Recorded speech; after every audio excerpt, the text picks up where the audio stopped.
La Biblia nos advierte muy claramente que conforme nos vayamos acercando al final de los tiempos o a la segunda venida de Jesucristo, aumentará dentro de la iglesia la apostasía, un tema que pues casi no se ha tratado y que es importante desarrollar y comprender en esta mañana.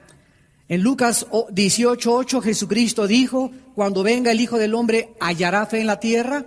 Implicando que tal vez cuando Él venga no iba a haber una gran cantidad de sus seguidores, tal como pasó cuando Él se fue al cielo después de que lo crucificaran, que la mayor parte de las personas le abandonaron.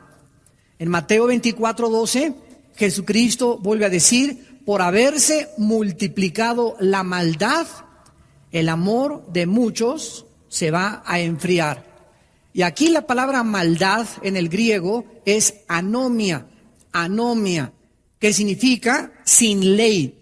O sea, Jesús está diciendo que la rebelión contra la autoridad va a aumentar. Y que por este aumento de la rebelión contra la autoridad, la palabra anomia, la maldad va a aumentar. O sea, va a entrar a la iglesia esta rebelión y va a hacer que muchos cristianos tengan un concepto mucho más pequeño de la autoridad, que va a hacer que su fe sea relajada totalmente. En 1 Timoteo 4:1 el apóstol Pablo le dice a Timoteo: porque el Espíritu dice claramente que en los últimos tiempos muchos apostatarán de la fe, escuchando a espíritus engañadores y a doctrinas de demonios. Y en la segunda carta a los tesalonicenses, en el capítulo 2, versículo 3, el apóstol Pablo nos dice otra vez: nadie los engañe en ninguna manera. Está hablando acerca de la venida de Jesucristo, porque no vendrá sin que antes de que Jesús aparezca por segunda vez, vendrá la apostasía y se manifestará el hombre de pecado y el hijo de perdición. Aquí el apóstol Pablo está uniendo la apostasía, un movimiento en contra de la fe a nivel internacional, con la aparición aparentemente del hijo de perdición. Ahora, vamos a comenzar a definir en primer lugar qué es la apostasía, para continuar definiendo a los dos apóstatas que existen en el Nuevo Testamento, y en tercer lugar ver las causas de la apostasía o por qué la gente se aparta de la fe. En primer lugar, en 1 Timoteo 4:1, la palabra apostatar, en los últimos tiempos muchos apostatarán de la fe, es la palabra griega apistemi, que significa llevarse fuera, seguir otro curso, salirse del camino. Vamos a ver esta palabra en Hechos 5, versículo 37, que nos va a dar un poco más de luz. Dice Hechos 5:37. Después de se levantó Judas el Galileo en los días del censo y llevó en pos de sí. Esta frase, llevó en pos de sí, es la palabra griega apistemi. Entonces nos damos cuenta que tiene que ver con salirse fuera o con la influencia de terceras personas que nos pueden sacar del camino. En este caso particular, de hecho, se está hablando de Judas, el Galileo, que se lleva en pos de sí, o sea, que arrastra a muchos del pueblo y finalmente, ¿verdad?, todos ellos perecen. La misma palabra es en segunda de Tesalonicenses, capítulo 2, versículo 3.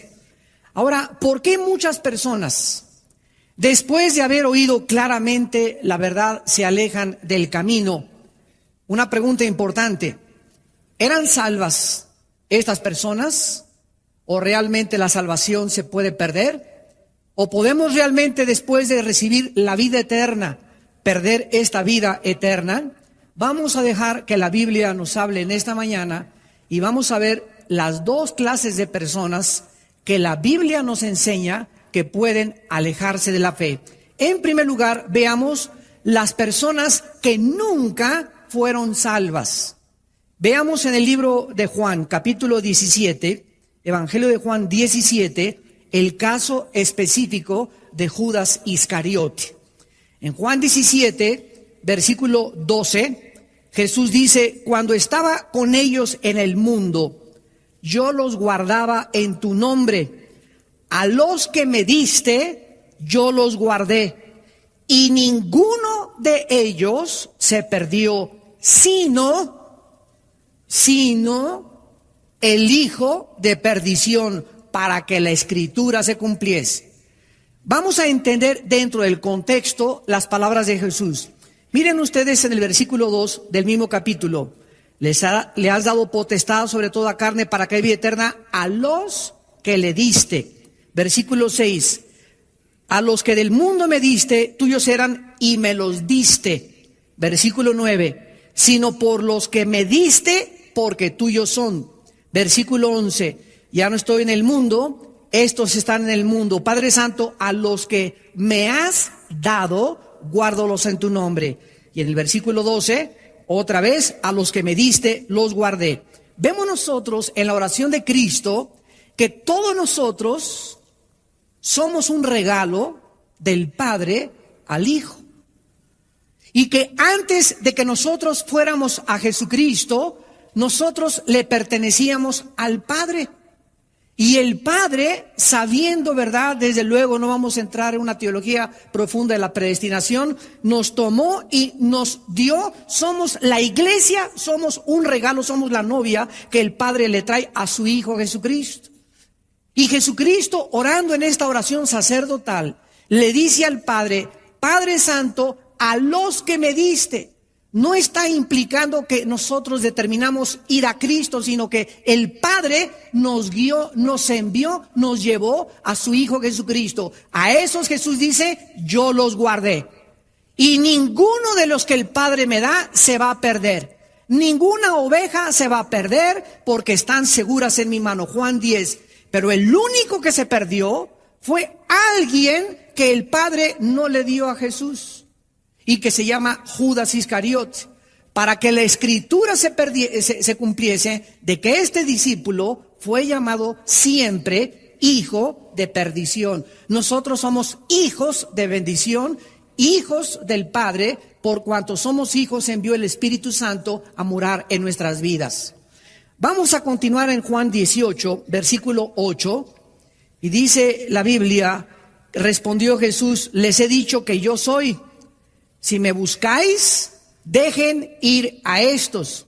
Y lo comparamos con Juan capítulo 13, versículo del 10 al 11, cuando Jesús ya está en la última cena, en la víspera de su crucifixión.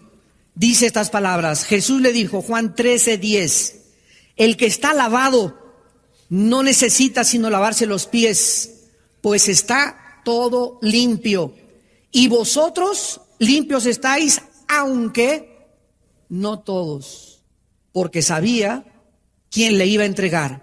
Por eso dijo: no estáis limpios todos. Versículo 18: no hablo de todos vosotros, yo sé a quienes he elegido, mas para que se cumpla la escritura, el que come pan conmigo levantó contra mí su calcañar. Vemos pues aquí en la Biblia claramente que Judas nunca tuvo la salvación. Judas fue siempre el diablo. Y cuando se le metió el diablo para entregar a Cristo, complementó la obra de arte de Satanás. Y desde que el Señor Jesús escogió a Judas, él sabía perfectamente bien que era el diabolos. Y aquí aparece una contradicción teológica. ¿Cómo puede Dios escoger a una persona que sabe que es el diablo para poder unirse? Es que nosotros vemos esto en la teología del origen de la maldad. Nosotros creemos que el mal lo creó Dios, y el mal entró en el momento en que Dios le dio libertad a los seres para que pudiéramos escoger entre un camino y otro camino. Nosotros somos los responsables de la entrada. El mal, Dios creó la posibilidad de que el mal entrara al universo, pero nosotros somos los responsables de la existencia del mal en el universo, no Dios. Ahora, Dios lo sabía claro de antemano.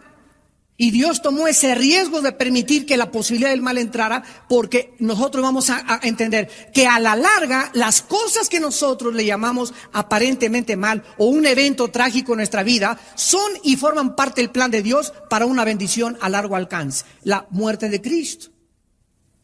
¿Quién hubiera imaginado hace 2000 años que la muerte de Cristo iba a traer algo bueno? ¿Cómo iban a imaginarse los discípulos ver a su maestro despedazado y crucificado y colgado en una cruz? ¿Qué bien podría salir de esta tragedia?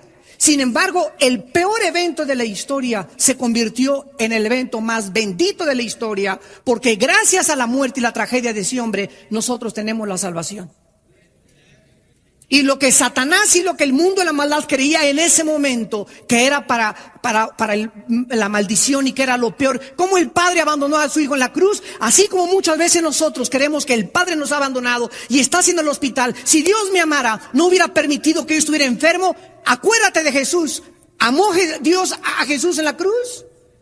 ¿O lo abandonó en la cruz? Lo abandonó en el momento en que cargó con nuestros pecados. Pero Él fue en un acto de amor que nos dio a Jesucristo. Y cuando nosotros atravesemos ese tiempo, debemos esperar eso. Dios nunca nos va a abandonar. De ese hecho, de esa hospitalización, de esa tragedia que acabas de atravesar, Dios va a sacar algo infinitamente superior.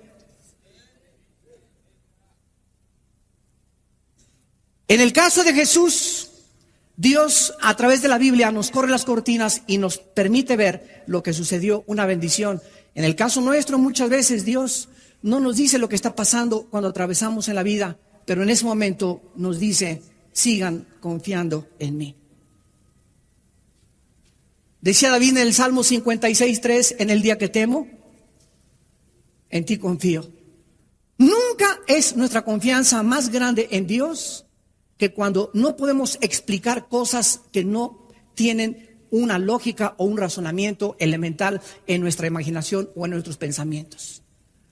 Es muy fácil tener fe cuando todas las cosas existen. Es muy fácil decir 2 más 2 es 4. No hay ningún problema para creer que 2 más 2 es 4. Es muy fácil creer en el sol porque el sol al mediodía se pone. Pero en un mundo donde las cosas son en contra nuestra, es difícil la fe. Por eso la fe es algo que va en contra de lo que nosotros rodeamos y estamos acostumbrados a ver. Es confiar en Dios en medio de circunstancias adversas de nuestra vida.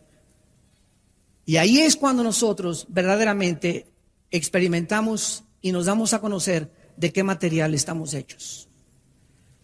Veamos al apóstol Pedro hablando también en su segunda carta, en el capítulo 2, de estos apóstatas que nunca fueron salvos. No solamente nos vamos a quedar con Judas, vamos a ver varios ejemplos en el Nuevo Testamento para que no tengamos dudas al respecto. En la segunda carta de Pedro, sobre todo en el capítulo 2, se describe a los falsos maestros. Dice en el versículo 1, hubo falsos profetas, como habrá entre ustedes falsos maestros. Y es importante distinguir entre un falso maestro, un falso apóstol, un falso evangelista y un evangelista o un apóstol o un maestro que de vez en cuando hablan barrabasadas. Como Apolo, ¿se acuerdan ustedes que en el libro de los Hechos comenzó a decir quién sabe qué tantas cosas? Y Priscila y Aquila le llamaron aparte y le dijeron a Apolo, no es por ahí, es por aquí. Pero Apolos no podía ser considerado un falso maestro. Era un cristiano, era un predicador neófito, prematuro, que no tenía muchas bases y comenzó a entender mejor el camino de la salvación. Entonces, no, porque un predicador diga una tontería o porque alguien diga esta cosa, no necesariamente él es un falso maestro. El falso maestro, con el tiempo y con sus mensajes y por su fruto, se dan a conocer. Veamos a continuación. Dice en esta segunda carta de Pedro, el apóstol, que estos falsos maestros introducen, versículo 1, introducen encubiertamente, ¿verdad? Disfrazan sus herejías, sus enseñanzas y que son destructoras. Y niegan al Señor que los rescató, atrayendo sobre sí mismos destrucción repentina. Muchos seguirán sus disoluciones, por causa de los cuales el camino de la verdad será blasfemado. Y por avaricia harán mercadería de vosotros con palabras fingidas. Pedro describe claramente que una persona que ama el dinero, un hombre de Dios que ame el dinero, un hombre de Dios que cobre por sus servicios, está en camino de apostatar de la fe. Ahora que estábamos en esta cruzada la semana pasada en Tabasco, les decía yo al grupo de pastores que nos invitaron, nos hablan de Colombia, nos hablan allá de Venezuela. Hermano, queremos que venga a traer una cruzada aquí a nuestra ciudad. ¿Cuántos son sus honorarios? Digo, ¿de qué me están hablando? Sí, le estamos preguntando que cuántos son sus honorarios. Y les dije, ¿quién les ha cobrado honorarios? Porque el día que ustedes inviten a un evangelista que les cobre honorarios, no lo vuelvan a invitar. Es un mercenario de la fe. Está prostituyendo el evangelio. Un hombre de Dios no puede cobrar. Bueno, díganos en qué tipo de hotel quiere que lo pongamos. No les voy a decir, pónganme donde ustedes quieran. Yo primero tengo que asegurarme, voy a orar, de que esto es de Dios. No solamente agarro el teléfono y acepto la invitación, tengo que pedirle a Dios la dirección de que es de Dios. Y si es de Dios, Él proveerá. Y no me importa donde me pongan ustedes, no me va a faltar ni comida. Y si me quieren dar ofrenda, dénmela. Y si no me la den, está bien también. Dios otro día me la dará por otro lado. Pero yo voy ahí a predicar el evangelio.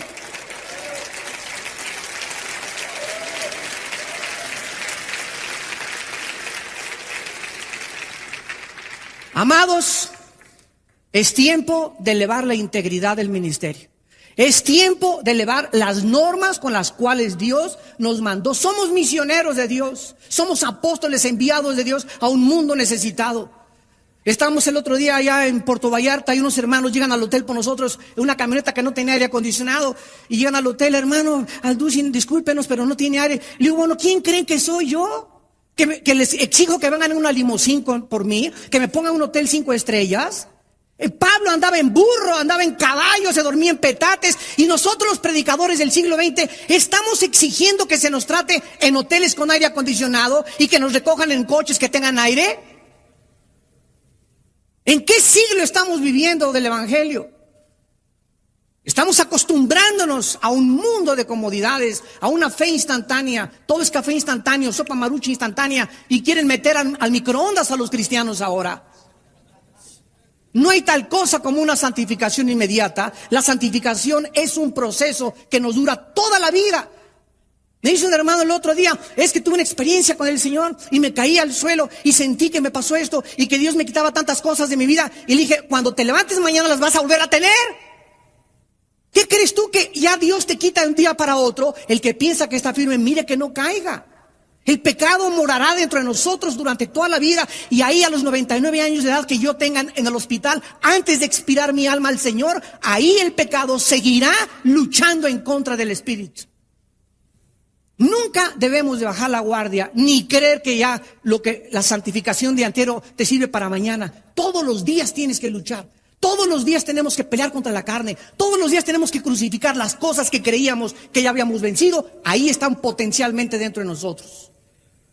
Y eso es lo que nosotros tenemos que cuidar en nuestra vida.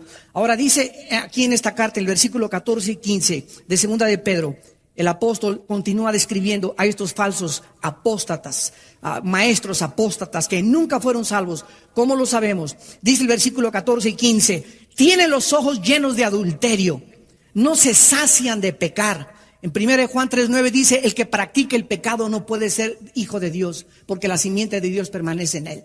Y vemos que estos hombres hacen del pecado un hábito continuo. No se sacian de pecar, seducen a las almas inconstantes, tienen el corazón habituado a la codicia, son hijos de maldición.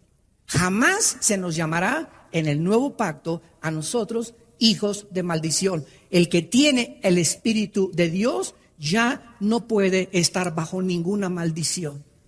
Podemos heredar maldiciones de nuestros antepasados, pero Cristo ha hecho maldición en su cuerpo por nosotros y nosotros somos hijos ahora de bendición. Dice el versículo 15, han dejado el camino recto. Vean ustedes, han dejado, o sea, estuvieron, militaron, se metieron a las filas del cristianismo, pero jamás entraron como Judas, entraron encubiertamente. ¿A qué? A destruir el evangelio. Se han extraviado siguiendo el camino de Balaam. Balaam se distinguió por la avaricia, por el dinero, el cual amó el premio de la maldad. Y en el versículo 21 y 22, el apóstol Pedro concluye terminante y drásticamente. Mejor les hubiera sido no haber conocido el camino de la justicia que después de haberlo conocido volverse atrás del santo mandamiento que les fue dado. Escuchen el versículo 22.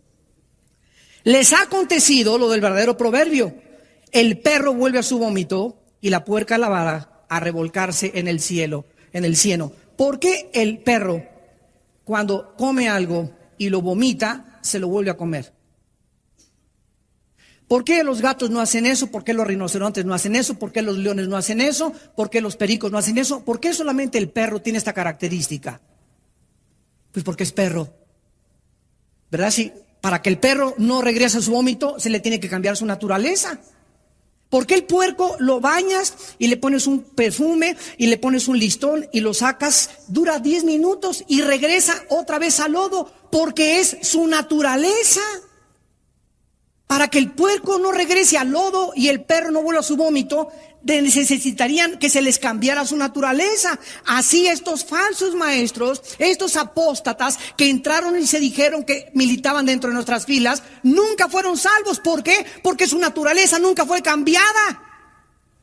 Regresaron a su vómito, les duró muy poco tiempo, porque fueron personas introducidas, fueron espías enviados del infierno. Y estas personas jamás tuvieron la salvación. El apóstol Juan también los menciona. Primera de Juan 2:19. Salieron de nosotros, pero no eran de nosotros. Salieron de nuestras filas, militaron un tiempo dentro de nosotros, pero no eran de nosotros. Para que se manifestara que no todos los que estamos aquí en este congreso, que no todos los predicadores que oyes, que no todos los libros que lees, que no todos en los seminarios son salvos. Estamos infiltrados. Es una mezcla la iglesia de cizaña con trigo. Estamos infiltrados y hasta que pase el tiempo, los corazones son manifestados después de la prueba y del fuego de la fe, como vamos a ver más adelante. Pero estas personas, su naturaleza nunca fue cambiada, nunca recibieron la naturaleza divina de Dios. En 2 de Juan, versículo 9, el apóstol vuelve otra vez a insistir sobre lo mismo y dice: cualquiera que se extravía y no persevera en la doctrina de Cristo no tiene a Dios. El que persevera en la doctrina de Cristo, ese sí tiene al Padre y al Hijo. En 1 de Juan 5:10-12 dice la Biblia: el que tiene al Hijo tiene la vida. El que no tiene al Hijo, aunque sea presbiteriano, y sea de Villanueva, y sea de Guadalajara, y sea de Puerto Rico, y sea de Estados Unidos, y sea bautista, y sea pentecostal, el que no tiene al Hijo no tiene la vida. Cualquiera que permanece en el camino y se sale, vamos a ver que los apóstatas nunca regresan, se salen y no regresan jamás. ¿Por qué no regresan? Vamos a ver ahora los apóstatas cristianos que no eran salvos y que se apartan temporalmente. Hay una grande diferencia. El apóstata que nunca fue salvo se aparta para perderse, pero el que es hijo de Dios, Dios lo trae con cuero. Veamos en Hebreos 12, del 5 al 8, la promesa de Dios a aquellos que son salvos, aquellos que verdaderamente tienen la naturaleza divina de Dios. Dice en Hebreos 12, versículo del 5 al 8, ya habéis olvidado la exhortación que como a hijos se os dije, diciendo: hijo mío, no menosprecies la disciplina del Señor, ni desmayes cuando eres reprendido por él, porque el Señor al que ama, disciplina, y azota al que recibe por hijo. En otras palabras, si tú no eres hijo de Dios, esos apóstatas, esos maestros, como nunca fueron hijos de Dios, nunca reciben la disciplina de Dios, hasta el tiempo se manifiestan sus corazones y se pierden. ¿Quién es, por ejemplo, Jim Jones? Era en 1978, se llevó a 1,000 personas a la Guyana, a Sudamérica. Él era pastor metodista. Raúl Macín en México, pastor de la iglesia La Santísima Trinidad de Monterrey, se fue después de 5 años de ser pastor, se unió al Partido Comunista. David Koresh, hijo de padres bautistas y bautista, guía una secta en Waco, Texas, y los lleva a la destrucción. Y así tenemos la historia del cristianismo. William Graham, que está en Guadalajara, que fue el que bautizó a Chuy. No es cierto. Por todos lados tiene este hermano iglesias, ¿verdad? Y dice que él es el ángel de Apocalipsis. Cálmate, Habacuc. Salieron de nosotros, pero no eran de nosotros. Jim Jones salió de la iglesia metodista, David Koresh de la iglesia bautista, Masin de la iglesia metodista en Monterrey, y así tenemos cantidad de falsos profetas. William Branham también en los 40, 50 tenía campañas evangelísticas, y de repente se le metió el diablo y comenzó a decir que él era el apóstol de Dios y que él era el ángel de Apocalipsis y que solamente él tiene la verdad. Entonces se manifiesta con el tiempo que esta persona nunca tuvo la naturaleza de Dios, nunca su naturaleza fue cambiada, fue introducido encubiertamente. Pero los hijos de Dios, dice la Biblia, son disciplinados por el Señor. En la historia del hijo pródigo, el hijo pródigo es otro ejemplo de un cristiano. Nunca dejó él de ser hijo. Se usa evangelísticamente este mensaje y está bien. Pero si nos vamos al exégesis del pasaje, nos damos cuenta que el hijo pródigo nunca perdió su posición de hijo.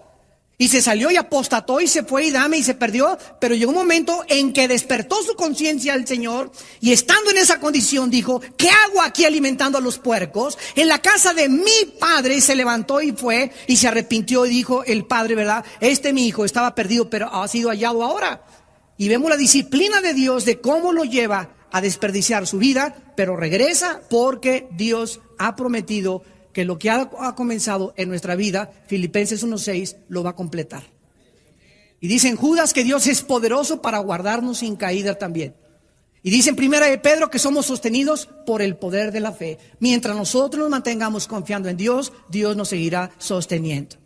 Tenemos otro caso en 1 Corintios 5, del 1 al 5. Un cristiano vivía en fornicación con su madrastra. No tenían en esa época Timoteo, no tenían las cartas de Pedro, no tenían la información que tenemos nosotros. Y Pablo les dice a ese muchacho: sáquenlo de la iglesia y entréguenlo a Satanás para la destrucción de la carne, a fin de que el espíritu sea salvo en el día de Cristo. A fin de que el espíritu sea salvo en el día de Cristo. Y finalmente tenemos a Santiago, que nos dice en el capítulo 5, antes de despedirse de sus lectores, dice Santiago capítulo 5, versículo 19: hermanos, si alguno entre ustedes se ha extraviado, escuchen lo que dice hermanos. Está hablando a los hermanos que se han extraviado. Si alguno de entre ustedes, o sea, de entre los hermanos, se ha extraviado la verdad y alguno le hace volver, sepa que el que haga volver al pecador del error del camino salvará de muerte un alma y cubrirá multitud de pecados. ¿De qué tipo de muerte está hablando Santiago? Está hablando de la muerte física. El mismo caso de 1 Corintios 5 y el mismo caso de 1 Corintios 11. Los corintios tomaban la cena y por no discernir el cuerpo del Señor, ¿qué les pasó? Se enfermaron y se comenzaron a morir. La muerte física, dice la Biblia que cuando un hijo de Dios no entiende, Dios te lleva a casa antes de tiempo. Te puede llevar a casa prematuramente. Dios quiere que sigas en la vida, que testifiques, que hables del Señor, que tengas salud, que seas bendecido. Pero si tú estás en contra de sus leyes y te entercas, y Dios conoce tu corazón que no hay posibilidad de hacerte volver, Dios te lleva para que no sea blasfemado el camino de la verdad por tu culpa. Entonces, hay cristianos que son personas que han abandonado el camino, pero si regresan. Y si el caso es extremadamente drástico, Dios se los lleva a casa. Ahora, veamos a continuación las causas de este apartamiento de la fe. Las causas de esta apostasía.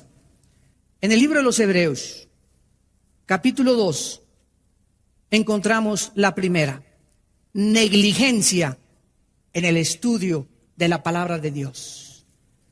Ojo, negligencia, apatía en el estudio, en la meditación, en la memorización de la palabra de Dios. Dice el capítulo 2 de Hebreos: por tanto, es necesario que con más diligencia atendamos a las cosas que hemos oído.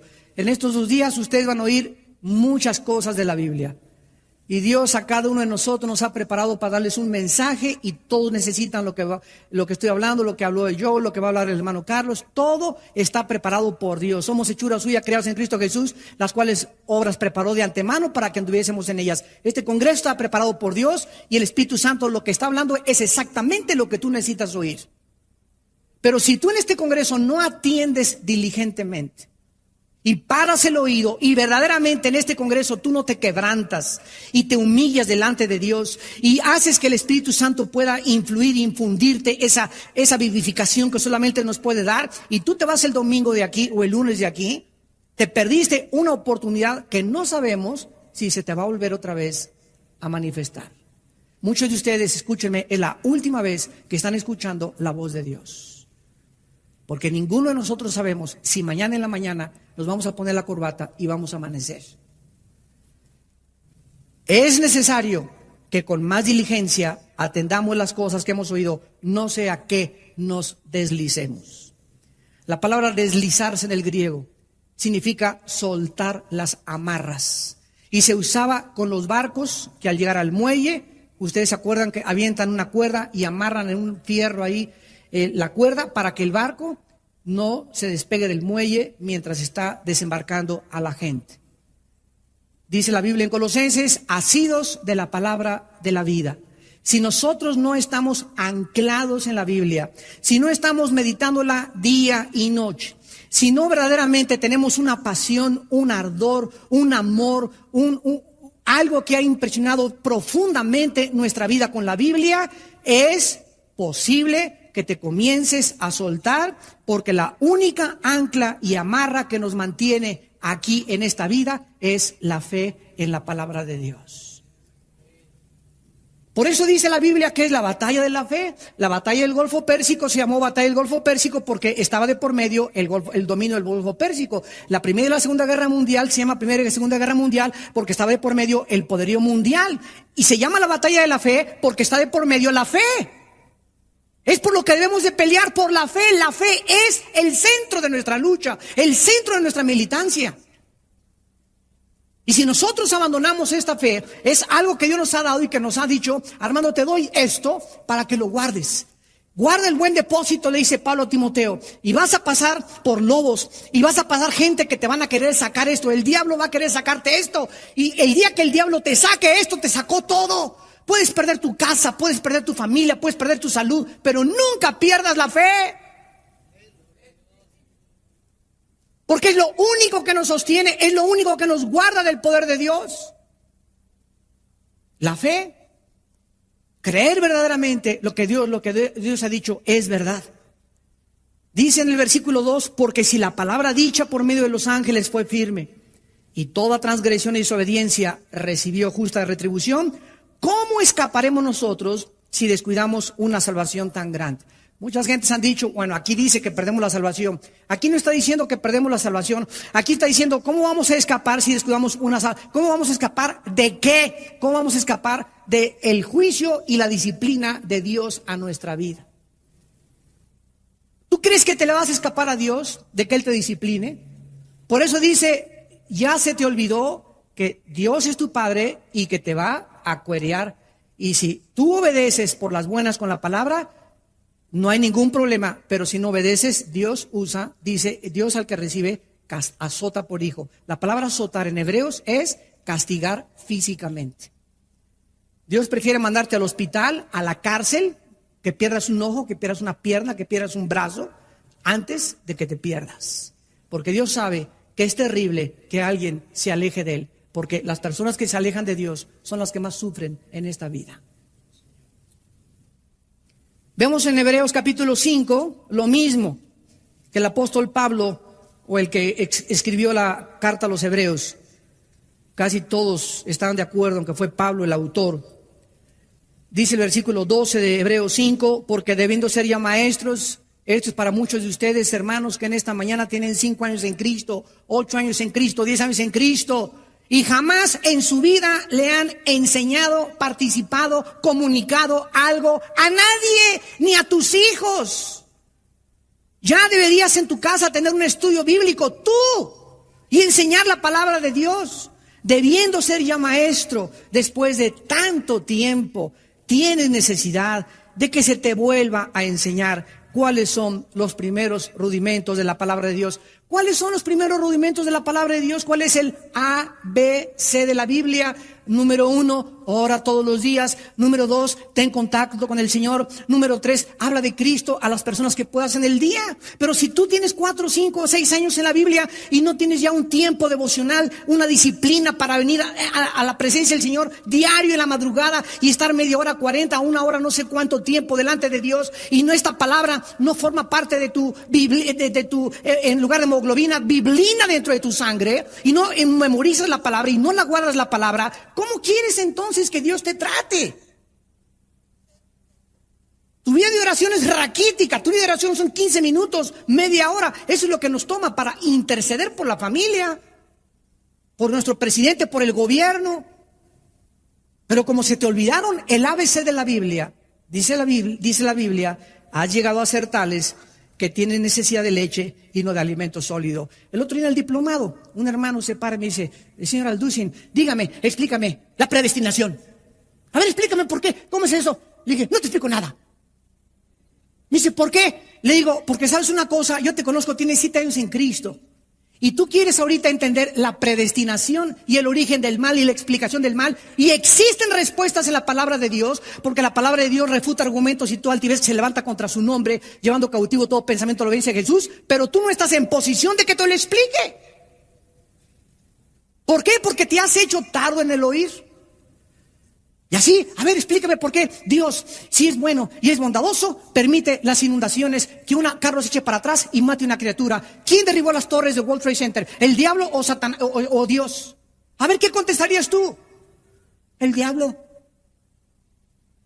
O sea, no podemos ni siquiera ya vislumbrar ni discernir lo que está pasando en el mundo. ¿Quién es el bueno ahorita? ¿El presidente Bush y la coalición persiguiendo a los terroristas o Bin Laden? Ahorita el héroe es Bin Laden. Se han cambiado los valores en el mundo que vivimos, que se ha perdido el discernimiento en la misma iglesia, y los mismos cristianos ya no sabemos ni distinguir quién es el bueno y quién es el malo. Y Isaías nos advierte en capítulo 5 y nos dice, ay de los que a lo amargo le dicen dulce, a lo dulce amargo, a lo bueno malo y a lo malo bueno. Y los medios de comunicación y la presión de CNN y de los noticieros hacen que tu vida se llene del concepto del mundo, cuando nuestros pensamientos no son formados ni moldeados por el mundo, sino por Dios. Y ya los cristianos no saben si Bin Laden es como el Che Guevara, y al ratito hay un pastor ahí con un retrato de Bin Laden arriba de su cama. Increíble, pero cierto, es el mundo en que estamos viviendo. ¿Y todo por qué? Porque comenzamos a abandonar la palabra de Dios. Dice el versículo 13, el que participa de la leche es, ¿qué cosa? Inexperto. Entonces, el ateo, la palabra de Dios es una espada, ¿verdad? En Efesios 6. Inexperto, ¿qué significa? Imagínense un niño de 6 años con una espada contra un espadachín.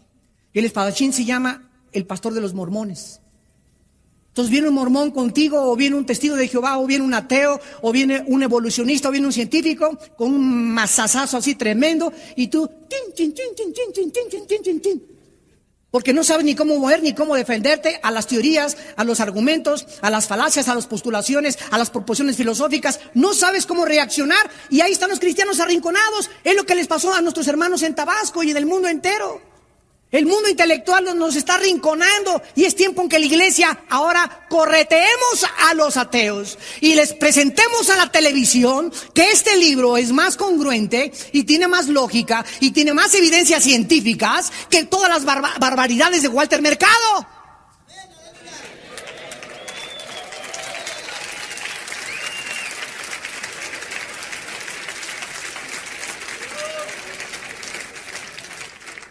Dios te está buscando. Dios te está buscando, hermano.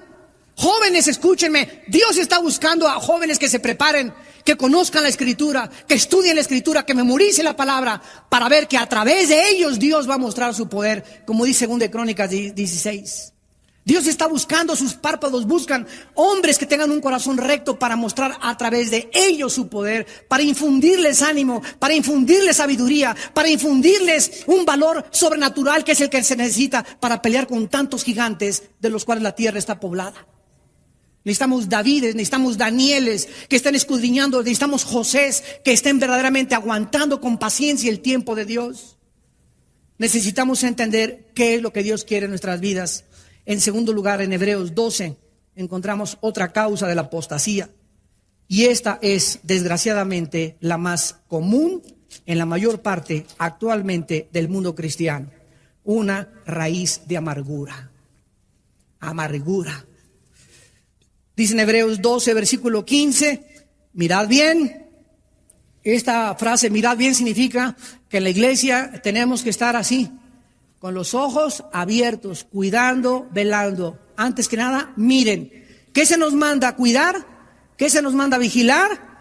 No sea que alguno entre tu familia, entre tus hermanos, pastores, lo que sea, alguno deje de alcanzar la gracia de Dios. Es increíble que en la vida cristiana un cristiano deje de alcanzar la gracia de Dios.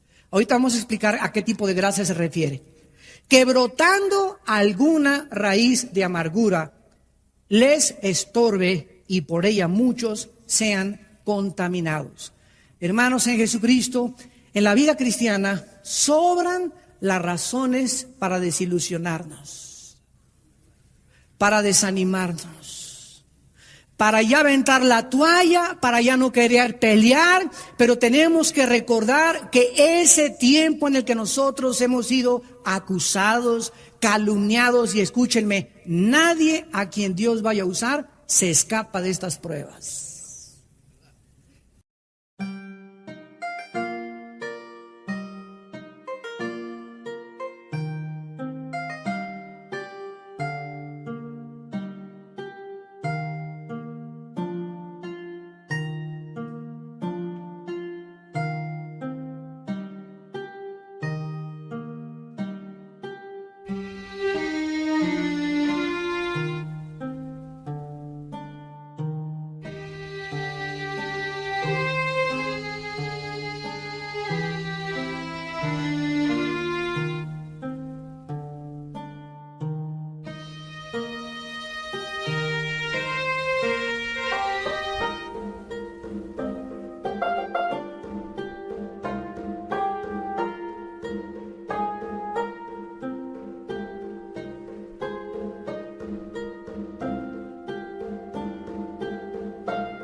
Nadie.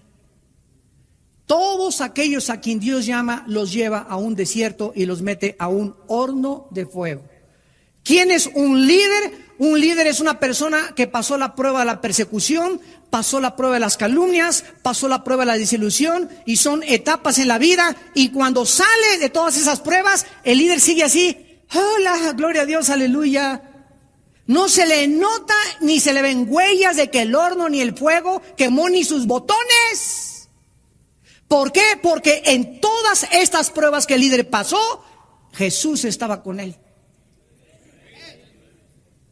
Esa es la grande diferencia.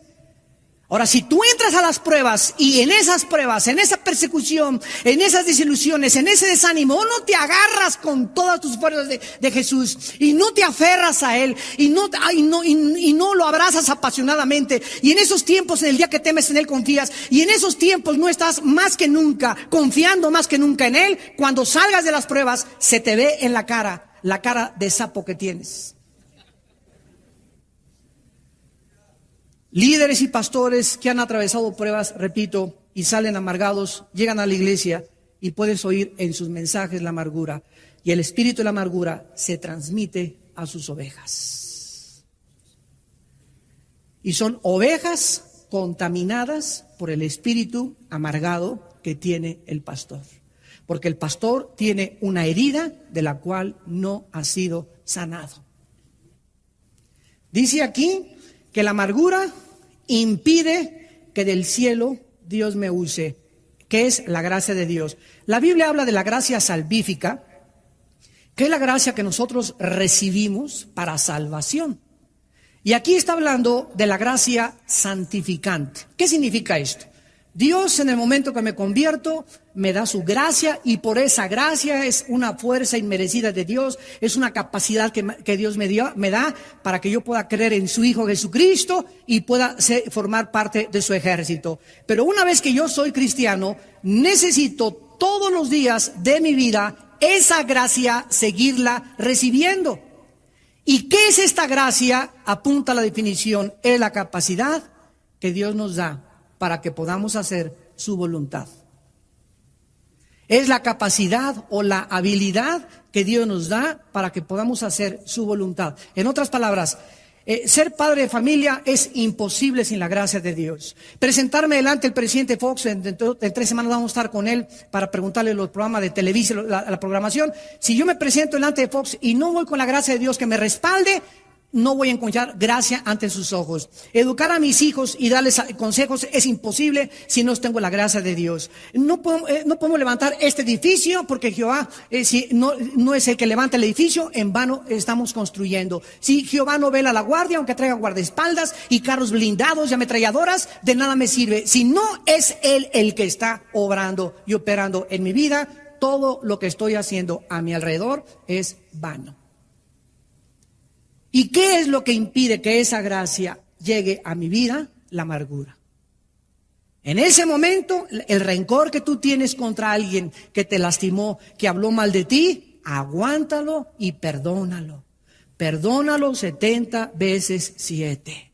Perdona y sigue perdonando. Ayer llegó un hermano ya grande: Armando, fíjate que mi esposa me dijo de cosas, le hablé por teléfono y le dije que era una piruja, que era una prostituta, y me dijo: no vengas a la casa en 3 días a dormir. ¿Qué hago? Le dije: número 1, respeta lo que tu esposa te dice, porque si tú le insultaste, violaste un mandamiento de Dios.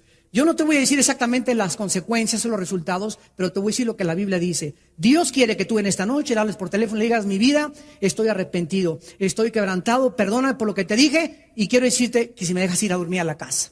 Y si ella te dice no, le dices en qué hotel vas a estar y con quién te vas a acostar, para que no tengas sospechas de que te fuiste con otra mujer. Me dice: pero es humillante. Le dije: es lo que Dios quiere que hagas, que te humilles después de haberle insultado y agredido y haberle roto, porque es un vaso frágil ante los ojos de Dios. Le dije: ya los resultados mañana no sé cómo va a reaccionar tu esposa, pero tú te vas a tener que quebrantar por un buen tiempo, porque la has lastimado muchísimo. Y Dios dice que cualquier hombre que tiene una relación equivocada en su matrimonio, Dios no escucha tus oraciones. 1 Pedro 3:7.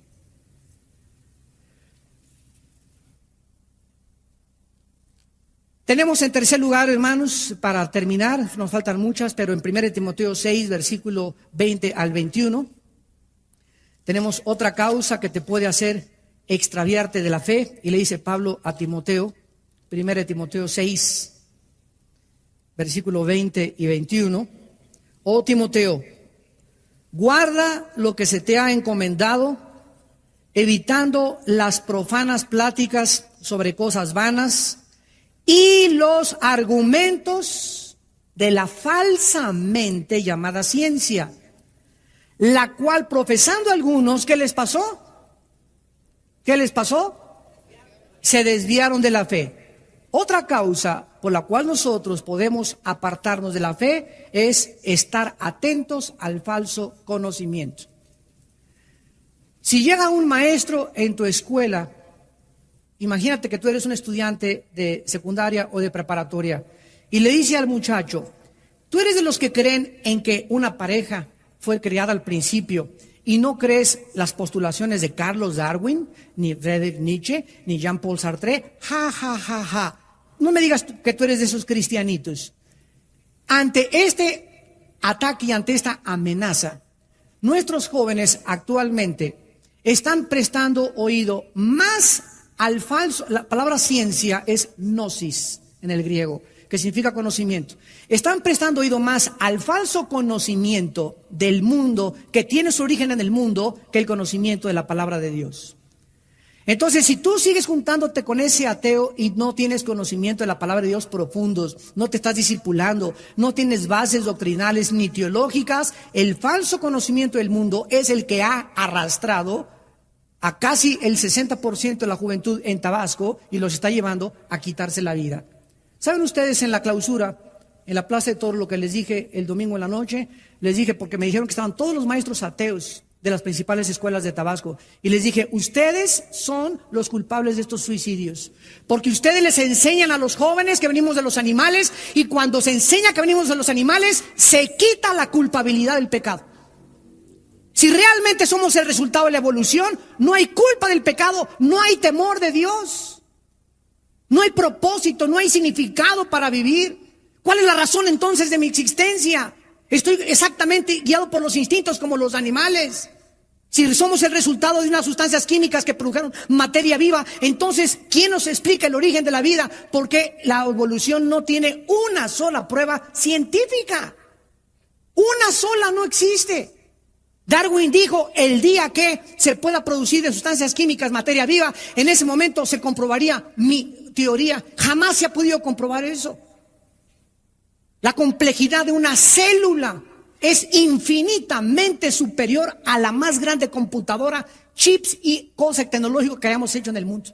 Una sola célula. Decía Carlos Sagan, el ateo, hace 2 años antes que se muriera. Sí, de ahí la palabra, ¿vieron la película Contacto? La película Contacto es el libro de Carlos Sagan y es resultado de sus investigaciones. Sagan dijo antes de morir, si yo recibiera un mensaje del cielo y podría comprobar que es del cielo, podría estar seguro que Dios existe. Sin embargo, Sagan no sabe que no solamente hemos recibido un mensaje, sino que el mismo Dios bajó en la persona de Cristo hace 2000 años. Ahora, ¿qué mensaje hemos recibido del cielo? Miren ustedes. ¿Saben ustedes cuál es la última evidencia que Dios nos está dando científicamente a los cristianos para demostrar que la Biblia es la palabra de Dios? Los códigos secretos de la Biblia. ¿Saben ustedes de qué le estoy hablando?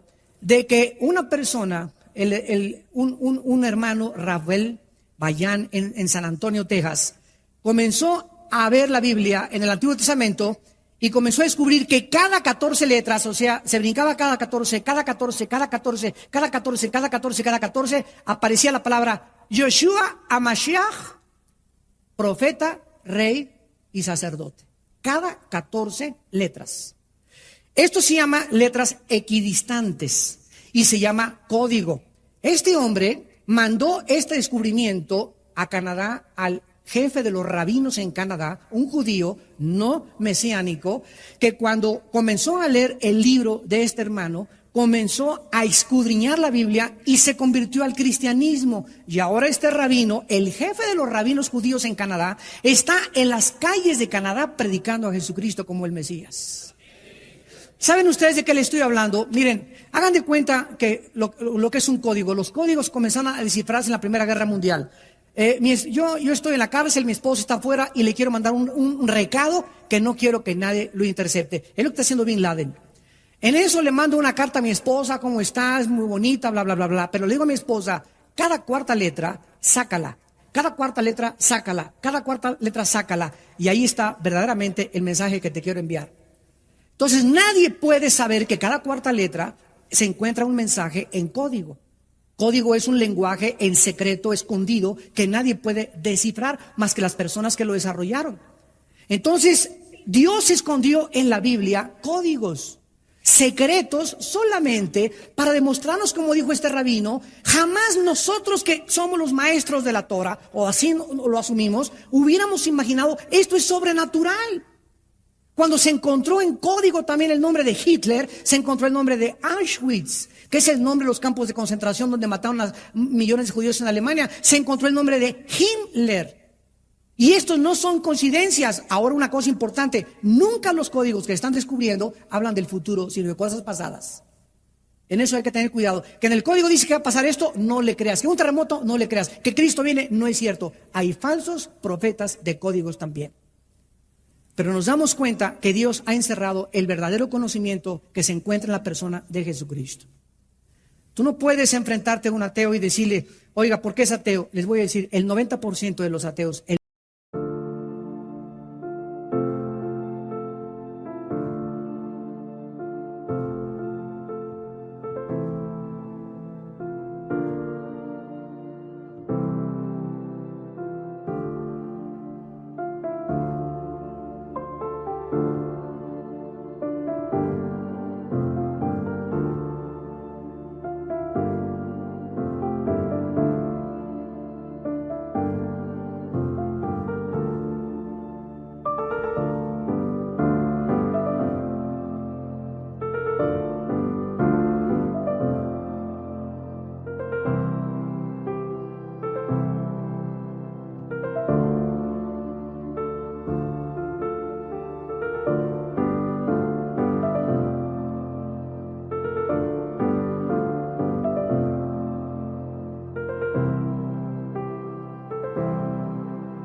90% de los ateos son ateos por amargados, porque no pudieron, como el dueño de CNN, la cadena de información más grande del mundo, Ted Turner.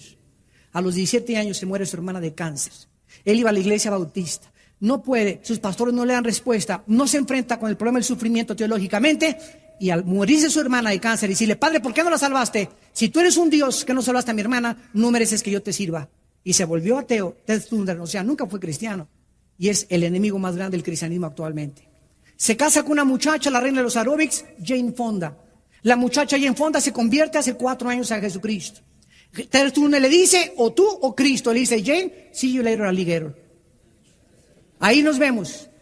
Se divorcian los dos, ella hace un libro y dice Jane Fonda en su biografía: jamás en mi vida había estado casado con el hombre más rico y millonario del mundo, pero a la vez el hombre más vacío, más amargado y con el odio más grande contra Dios que jamás he escuchado. La última vez que le dije a Ted cuando hablamos por teléfono fue: Ted, si realmente no existe Dios, ¿por qué te has pasado la vida peleando contra algo que no existe?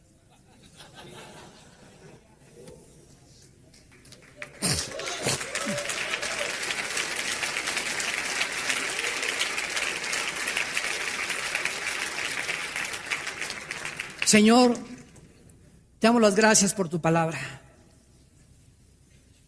Somos sostenidos por tu poder mediante la fe. Y además es nuestro escudo. No podemos darnos el lujo de vivir en el mundo que nos rodea con el escudo bajado.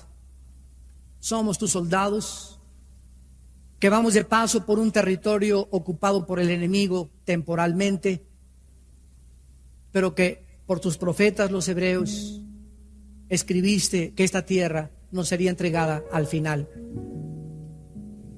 Y tú la ibas a restaurar y la cambiarás y harás cielos nuevos y tierra nueva, en los cuales morará la justicia.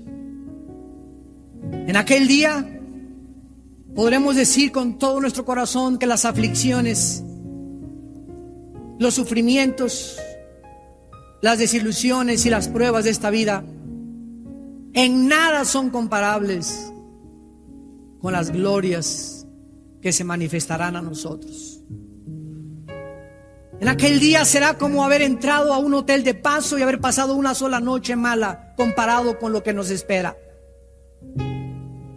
Oh Dios, necesitamos en México, Señor, un grupo de varones. Sabemos que nunca serán muchos, será un pequeño remanente, pero los pequeños remanentes son los que tú usas en tu poder. Danos un pequeño remanente de hombres en México, Padre, íntegros,